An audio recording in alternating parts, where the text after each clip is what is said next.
বাংলাদেশে ইসলামী শাসন চালু হওয়ার পথে আরও এক ধাপ এগিয়ে গেল। এবং এইটা শুরু হয়েছে কোথায়? এটা শুরু হয়েছে সীমান্তবর্তী অঞ্চল, ওই যে চাঁপাইনবাবগঞ্জ জেলায়। তো ওখানে সদর উপজেলার কোনো একটা গ্রামে তারা একেবারে পরিপূর্ণ শরিয়া বিধান তারা চালু করেছে। এবং শুধু করে নাই, সেখানকার জনগণ, আবাল বৃদ্ধ বনিতা, তারাও কিন্তু আকুণ্ঠ চিত্তে তারা কিন্তু সমর্থন দিয়েছে। ঘটনা কি? ঘটনা জানতে গেলে আমাদেরকে একটু খবরে যেতে হবে। চাঁপাইনবাবগঞ্জ শহর থেকে মাত্র 7 কিলোমিটার দূরে সদর উপজেলার 13 পোড়া গ্রাম। এই গ্রামেই গত 2 মাস ধরে নিষিদ্ধ মাইকে গান বাজানো। তো ওই গ্রামে গান বাজনা নিষিদ্ধ গত 2 মাস ধরে? আচ্ছা আচ্ছা আচ্ছা আচ্ছা, ঠিক আছে। তো কেন, মানে তারা গান বাজনা একেবারে পুরা নিষিদ্ধ করে দিল কেন? তাদের মধ্যে কিন্তু রঙ্গ তামাশা করার মতো মন মানসিকতা নেই নাকি? ইসলাম ধর্মে নিষিদ্ধ বলে 13 পোড়াগ্রাম জামে মসজিদের ইমাম স্থানীয়দের নিয়ে সমাজ রক্ষা কমিটি গঠন করে এই উদ্যোগ নিয়েছেন।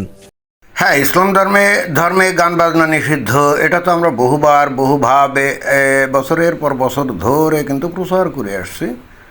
অনেক রসালো মুসলমান এসে বলে যে কোরআনে কোথায় আছে, হাদিসে কোথায় আছে গান বাজনা করা যাবে না। যাই হোক, তারপর অন্তত আশার আলো আমরা দেখতে পাচ্ছি চাঁপাইনবাবগঞ্জের এই একটা গ্রামে, যেখানে কিন্তু অবশেষে সেখানকার জামে মসজিদের যে ইমাম, সেখানে সমাজ রক্ষা কমিটি, হ্যাঁ সেটাই তো, নানা রকম হারাম কাজ থেকে, বিদাতি কাজ থেকে সমাজের লোকজনকে রক্ষা করার জন্য কাউকে না কাউকে তো সাহস করে সামনে এগিয়ে আসতেই হবে। এজন্য ওই গ্রামের মসজিদের যে ইমাম, তাকে আমরা অকুণ্ঠ চিত্তে ধন্যবাদ জানাতে পারি যে অবশেষে উনি এই মহান কার্য, অর্থাৎ আল্লাহ থেকে প্রেরিত যে ধর্ম ইসলাম, সেটা বাংলাদেশে উনি পরিপূর্ণভাবে বাস্তবায়ন করার উদ্যোগ নিয়েছেন। তো তারপরে দেখি খবরে কি বলে। যেহেতু ইসলামের দৃষ্টিতে গান বাজনা হারাম, তো আমরা আল্লাহকে এবং রাসূলকে চিনার জন্য এই গান বাজনা থেকে দূরে রাখতে হবে এবং ইসলামে তাদেরকে ধাবিত করতে হবে। জি হুজুর, একেবারে যথার্থ কথা বলেছেন। অন্তত ওই যে রসালো মুসলমান যেগুলো আছে, ইসলামেও আছে, মদেও আছে, গানেও আছে, জুয়ায়ও আছে, ব্যভিচারেও আছে। মানে রসালো মুসলমান তো গণতন্ত্র চায়, ধর্মনিরপেক্ষতা চায়, ইসলাম চায়, গান চায়, বাজনা চায়, নাটক চায়, মদ চায়, মাগি চায়, জুয়া চায়। পিকুলিয়ার একটা অবস্থা, তাই না? বাংলাদেশের এই মুসলমানগুলো আসলে পৃথিবীতে একটা চিড়িয়া। আমার কাছে সেটাই মনে হয় যে ভবিষ্যতে হয়তো পৃথিবীর বিভিন্ন দেশে বাংলাদেশের এই মুসলিমের দু একটাকে ধরে নিয়ে খাঁচার মধ্যে ঢুকায় প্রদর্শনী করা হতে পারে, যারা নাকি নিজেরা মুসলমান পরিচয় দেয়, অথচ অ্যাট দ্য সেম টাইম দুনিয়ার যত হারাম কাজ ইসলাম অনুযায়ী সেগুলাও অনুসরণ করে, সেগুলো পালন করে, উপভোগ করে, এবং তারপরে বলে যে কোথায় বলা আছে এগুলো হারাম। যাই হোক, তাদের মুখে একেবারে প্রচণ্ড রকম চপেটাঘাত দিল এই হুজুর। এবং এই হুজুর তো আর ইসলাম না জেনে এই কথা বলে নেই, তাই না? কারো কি সাহস আছে এই হুজুরকে চ্যালেঞ্জ করবে? এবং এই হুজুর কেন, বাংলাদেশের আরও বহু হুজুরই তো একই কথা বলে। যেমন এই চাঁপাইনবাবগঞ্জেরই আর একজন হুজুর আছে, আব্দুর রাজ্জাক বিন ইউসুফ, সেও কিন্তু এই গোটা বাংলাদেশে এই ওয়াজ নসিহত করে গান বাজনা হারাম। তারপরে ক্রিকেট খেলা দেখা তো দূরের কথা, আর খেলা তো প্রশ্নই ওঠে না। ক্রিকেট খেলার কথাবার্তা যেখানে বলা হয় সেখানে বসে থাকাটাও হারাম। এবং দেশের যুব সমাজকে তো ইসলামের পথে আনতে গেলে, বিশেষ করে তাদেরকে জিহাদি হিসাবে তৈরি করতে গেলে, মানে সারাক্ষণ যুদ্ধংদেহী মনোভাব যদি তৈরি করতে হয়, তাদের মধ্যে তো এই যে কলা বিদ্যা, অর্থাৎ এই যে আর্টস, অর্থাৎ এই যে শিল্প, সাহিত্য, গান বাজনা, কবিতা, এগুলো তো ভাই ঢুকানো যাবে না। ঢুকালে তো হৃদয় দুর্বল হয়ে যাবে, নরম হয়ে যাবে। তখন এরা কিন্তু জিহাদ করার জন্য, অর্থাৎ যুদ্ধ করার জন্য রাজি হবে না। এখানে জিহাদ কি? জিহাদ হচ্ছে নবীর যে নির্দেশ, যতক্ষণ পর্যন্ত মুসলিমরা ইসলাম গ্রহণ না করবে ততক্ষণ পর্যন্ত তাদের বিরুদ্ধে যুদ্ধ করার জন্য আমি আদিষ্ট হয়েছি। তো এখন বাংলাদেশের মুমিন মুসলমানদের এই যুব সম্প্রদায়, তারা যদি গান বাজনা, খেলাধুলা এগুলো নিয়ে ব্যস্ত থাকে, তাহলে তো ভাই তাদের হৃদয় কঠোর হবে না, নির্মম হবে না, নিষ্ঠুর হবে না। কঠোর, নির্মম, নিষ্ঠুর না হলে তো ভাই যুদ্ধ করা যায় না। যুদ্ধ মানেই তো সেখানে খুনাখুনি, হত্যা, তাই না?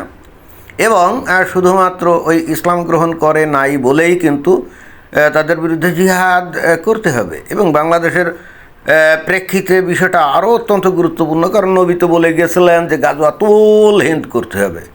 গাজওয়াতুল হিন্দ কি ওই ভারতের বিরুদ্ধে, অর্থাৎ ভারতের হিন্দু যারা নাকি মুশরিক তাদের বিরুদ্ধে যুদ্ধ করতে হবে, নবী বলে গেছিলেন।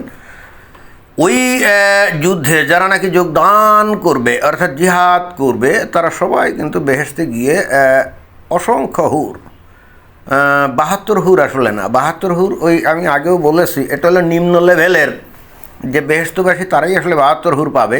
আর যারা নাকি জিহাদি হবে, জিহাদ করে মারা যাবে অথবা বিজয়ী হবে, তারা কিন্তু 72 হুর পাবে না, তারা কিন্তু 72,000 বা 7200 এরকম হুজুর পাবে। বেহেশতবাসীদের মধ্যেও কিন্তু ক্লাসিফিকেশন আছে, যেমন first class, second class, third class এরকম। অর্থাৎ এই হুজুর এখন বাংলাদেশের এই যুব সমাজকে ইসলামের দিকে নিয়ে আসতে চাচ্ছেন, এবং প্রাথমিক পদক্ষেপ হিসাবে এই যে গান বাজনা বা এই ধরনের এই শিল্প সাহিত্য কলা এগুলোকে বন্ধ করতে হবে। এবং তা না হলেও যে যুদ্ধ, তারা জীবন বাজি রেখে কিন্তু যুদ্ধ করবে না। তো এটা হলো প্রাথমিক ধাপ। আমি জানি না এই শুধুমাত্র এই যে চাঁপাইনবাবগঞ্জের একটা গ্রামে এটা শুরু হলো কেন, বাংলাদেশের সমস্ত জায়গায় তো এগুলো হওয়ার কথা, তাই না? তো দেখি খবরে আর কি বলে। হুজুরের পদক্ষেপে আমরা গ্রামের সমস্ত যুবক আর বৃদ্ধ সকল মিলে এটা উদ্যোগ নিয়েছি যে আমরা আমাদের এলাকাতে গান বাজনা বাজাইতে দিব না। জি হুজুর, এবং এই নির্দেশ যারা অমান্য করবে তাদের কি শাস্তি হবে সেটাও একটু বলা উচিত ছিল, যে তাদেরকে ওই উল্টা করে ঝুলিয়ে গাছে তারপরে দৌড়া মারা। হ্যাঁ, অর্থাৎ কেউ যদি এই নিয়মের লঙ্ঘন করে তাহলে তার শাস্তিটাও একটু জানা থাকলে ভালো হতো, তাহলে লোকজনে আরও সতর্ক থাকতো, তাই না? এবং আমার ধারণা এই জিনিসটা আস্তে আস্তে সারা বাংলাদেশে ছড়িয়ে পড়তো। তো দেখেন এখানে একটা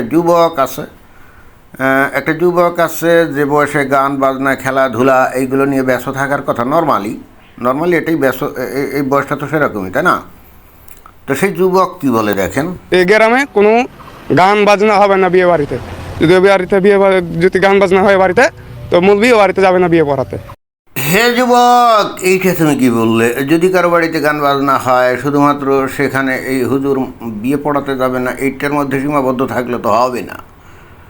সারাক্ষণ এই যে শয়তান এদের ওই যে শিরা উপশিরায় ঘুরে ঘুরে, এখনকার এই যুগে, তাই না, প্রত্যেক জনের হাতেই তো স্মার্ট মোবাইল ফোন।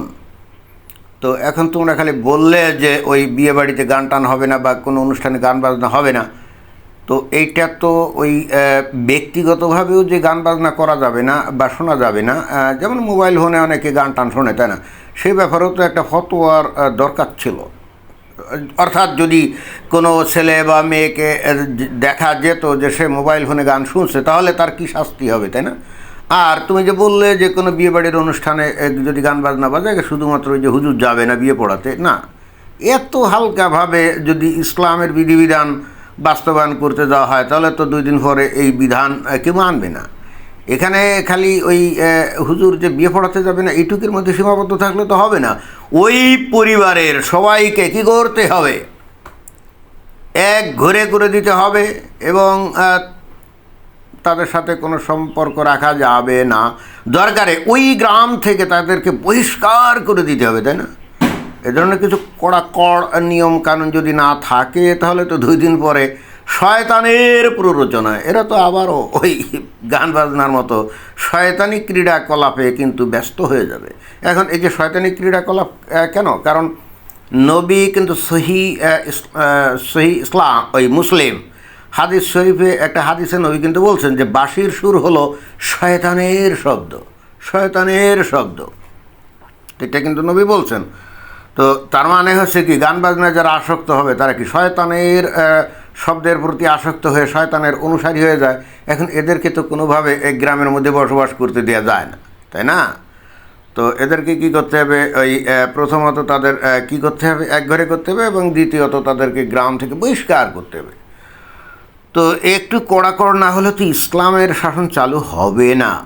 এখন বাইরের লোকজন যারা আসছে, এই যেমন ইহুদিন নাসারা কাফের মুনাফিক মুরতাদ, তারা বলবে এইটা তো সেই অসভ্য একটা সমাজ যেখানে গান বাজনা হবে না, মানুষ তো গান বাজনাই করবে। আরে ভাই, ইসলামের দৃষ্টিতে ভাই তোমরাই অসভ্য, বুঝতে হবে। তোমরা গান বাজনা করো, বেলাল্লাফনা করো, তোমরা তো শয়তানের অনুসারী। হ্যাঁ, তোমাদের কাছে মনে হয় যে মানুষ গান বাজনা করবে না, বিনোদন করবে না। আরে ধর, কিসের বিনোদন?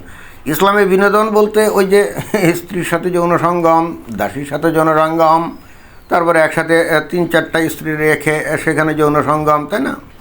এগুলাই ইসলামে বিনোদন বলতে। যৌন সঙ্গম ছাড়া তো আর অন্য কিছু আছে বলে তো অন্তত কোরআন হাদিসে দেখা যায় না।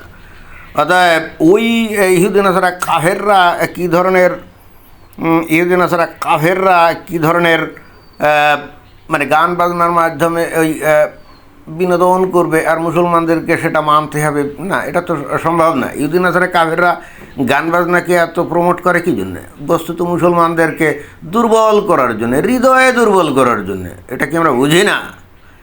100% আমরা বুঝি। অতএব বাংলাদেশে ইসলামী শাসন কায়েমের জন্যে গান বাজনাকে সরকারিভাবে নিষিদ্ধ করা ছাড়া আমি অন্তত আর কোনো গতি দেখি না।